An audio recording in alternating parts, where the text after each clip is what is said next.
Anasema hivi, kwa kuwa uweza wa uungu amewakirimia na vitu vyote vipasavyo uzima na utauwa, kwa kumjua aliyewaita kwa wema wake mwenyewe. Kwa sababu hiyo amewaahidia ahadi kubwa mno za thamani, ili ya kwamba awafanye kuwa washiriki wa tabia ya uungu, mkiokolewa na uharibifu ulioko duniani kwa sababu ya tamaa.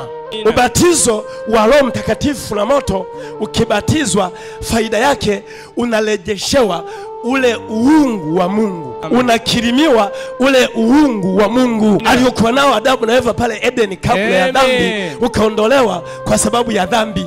Uungu wa uungu anakirimiwa mtu aliyemwamini Yesu kwa Bwana Mwokozi wa maisha yake ni pale tu anapobatizwa ubatizo wa Roho Mtakatifu na moto.